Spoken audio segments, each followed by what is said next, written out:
So when you start kind of taking off the shackles from the narcissistic abuse or whatever form of abuse you're experiencing, and you can start to see clearly, and you start to pursue understanding and wanting to realize what's happening and get to the truth of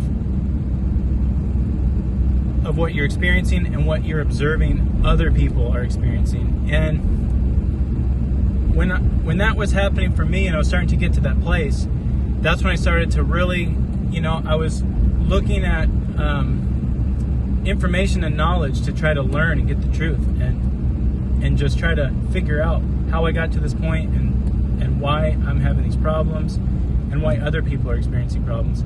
And in my case, it was narcissistic abuse. But, the world has many problems and people have many problems. And at the end of the day, its problems continue throughout your life. And the skill to really master is solving problems for yourself and other people. So, I went to reading books and watching YouTube and trying to learn as best I could. And, initially I started out with just like the kind of, cliche self-help kind of books and self-help people.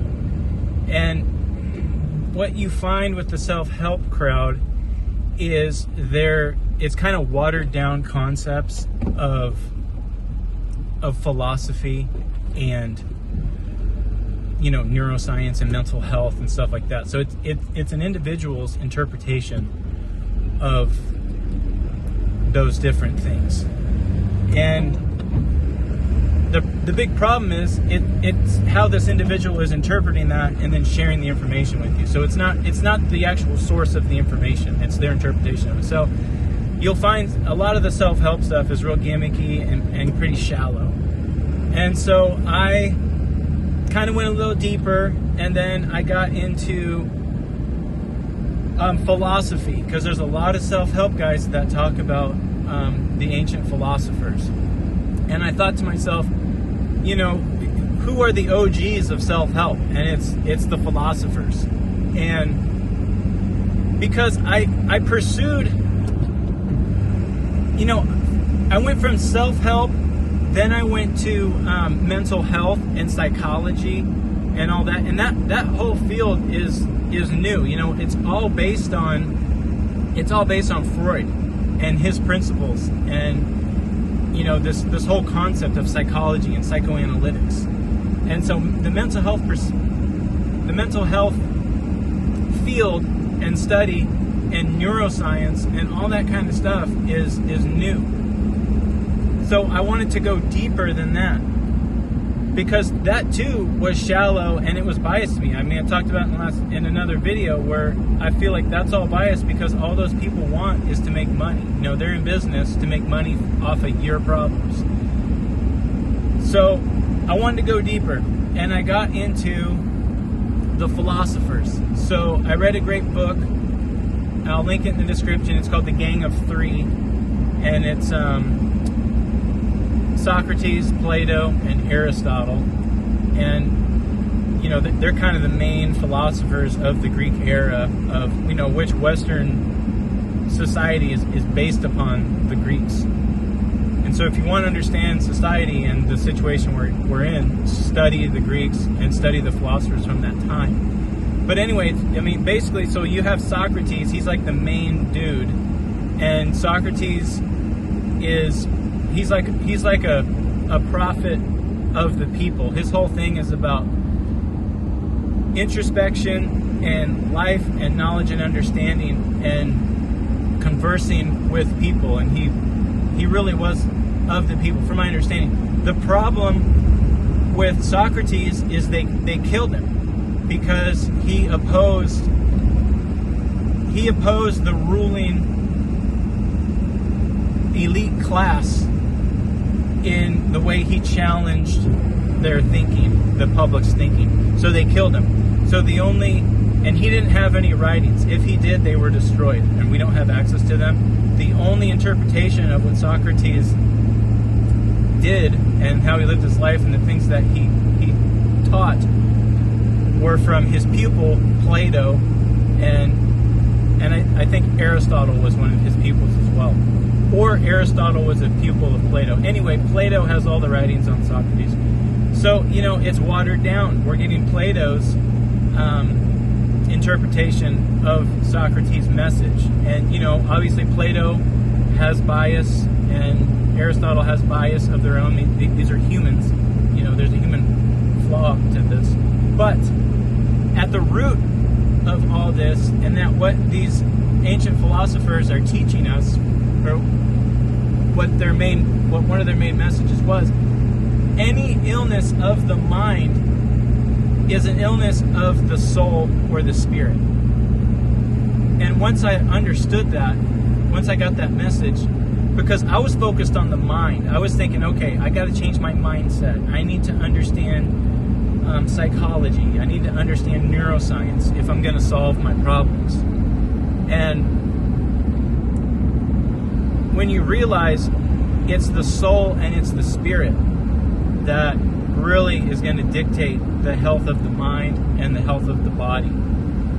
And once I understood that, you look all around, and everyone's spirit and soul is hurting and sick. That's the underlying situation. And then you realize we're actually fighting a spiritual war. There is a war for the corruption and the ultimate possession of humans' spiritual energy and soul. Because the life force is so powerful that we all possess. We have the ability to change the world in a completely different way that was never thought of. Because we have the ability to imagine. And, you combine humans' life force with this ability to imagine, it's really powerful. And so if you want to keep that in check and control people, you bombard the spirit and the soul and the human psyche with all this stuff that's going on. And so you really see society catering to the narcissist and the sociopath and the psychopaths. And you see in media and in business and finance and the pursuit of individualism in a negative way lending itself to supporting these kinds of people, which is ultimately just corruption of the soul. So what I realized is the trick is you have to cultivate a higher presence in your life, and wherever that source comes from, if it's from religion, if it's from philosophy, if it's from Eastern mysticism, if it's from your own interpretation of life and feelings and events, focusing on that relationship with a higher presence in your life, because you can't deny that we are spiritual beings. We have a soul. We have a spirit. I mean, that's, you could lean on neuroscience and mindset and brain waves all you want, but inside of you, there is a soul. There is a spirit, and it's very powerful.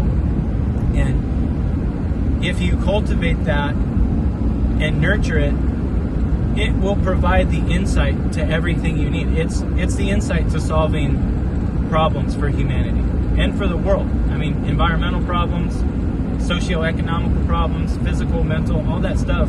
The root of that is the spirit. So for me, what I began to do was really start to cultivate, the health of my mind, the health of my body, and the health of my spirit, because they're all connected. And when you add to those, they all build themselves up. And I've talked about it before, but it's forgiving yourself, and then just being grateful for the fact that we have this life, we have this one shot at life, and it's amazing that we're even here experiencing this. So being grateful, practicing forgiveness, and then understanding that really love is the thing that keeps humanity going. It's love for ourselves, love for the people around us, love for the world that we live in. And we have this great capacity to have affection and share experiences and love ourselves and have this feeling of love. And love is extremely powerful, and it really bonds us. And that's one of the big things to keep in mind. And it's so simple, but it's very complex at the same time. But it is the capacity that was given to us. And so through practicing, forgiveness and gratitude and love, and then enriching your intuition with, experiencing your feelings. Because the big thing with society is it pushes you into escaping what you feel, escaping what you're experiencing. Escapism is what is keeping everyone from experiencing their life. It's too easy to pick up the phone and escape, via Instagram or YouTube or Facebook, or pick up a bottle and drink your problems away, or start taking drugs and change your whole mind. And when you start getting away from escapism and you're just fully present for what you're feeling and experiencing, you then can gain so much insight from these intuitional experiences of life. You're going through life and you're interacting with people and you're feeling the effects that those people have on you, and then your intuition will just tell you, like, yeah, this guy's a narcissist, man, like, steer clear of him. Or it'll tell you, this is a really good person, cultivate a relationship with them. And that's kind of the point where I'm at right now, is being able to identify these situations that are going to enrich your life. And I run into narcissists all the time. I'm watching this narc right now, who's like in my forestry industry, he just lobbed a grenade into his whole scene, man. And he's such a narc, and he's just collapsing in on himself, just because his whole strategy to relate to people was all manipulation and greed. And he initially, when we met, that was his whole approach to getting to know me, was manipulating me and trying to use me to advance his own program. And he's done that his whole life, and so that's all he knows. But it was interesting to observe him, because I'm acting from this place of understanding and knowledge and full presence of these situations. And my intuition was like, yeah, there's something's up with this guy. So I've just been watching him. But yeah, he's basically ruining his life by treating people terribly. So, another big part of cultivating that kind of higher presence in your life is getting away from society. You got to give your mind and your psyche a break from four walls and the screen and the pavement and all that. You got to get into nature. Go sit by a creek, go hang out by the river. Even if you're in the city, just even getting into a park and like sitting up against a tree and listen to the sounds around you. Feel what's happening. Feel the earth, feel the trees, feel the dirt. Like, all these things are there to support your spirit and your soul, and in turn your body and your mind. And so if you make it a point, through the intention of cultivating a higher presence in your life, when you do these things, like you go into nature and you think and you ponder and you contemplate, the answers come to you. And that's what's really interesting about humans' imagination. And there's like this vast ocean of knowledge and wealth that humans can draw upon, because humanity, for as long as it's been around, has been imagining and thinking things and contributing to this vast ocean of knowledge. And I feel like we have in our DNA, like I have my ancestors' DNA in my body, and my ancestors did things and learned things, and they figured things out. And I feel like that knowledge is inside of me, and I feel like everyone has that inherent knowledge built into them. They just have to unlock it. And it starts with cultivating the higher presence in your life, and the knowledge will come, and you will start to see clearly, and you'll get the answers that you want to solve your problems. And then when you start solving your own problems, like in my case, I broke free from the narcissist, and then I started to unpack all this trauma and abuse I experienced and start to make sense of it, and then start to heal from it, and then interpret what was happening, and then understand it. And now I can talk to you about it. That's why I'm able to do this now. And with these talks, I don't like write a script, and I don't write a script and go, okay, I have to talk about A, B, C, D, and E. No, I'm just, an idea comes to me, and then I want to share it. And if I think it's going to be positive and beneficial, then I want to share that idea, because that's the whole thing, is trying to gain understanding and knowledge and help people, help the world. And it is possible. I am living proof.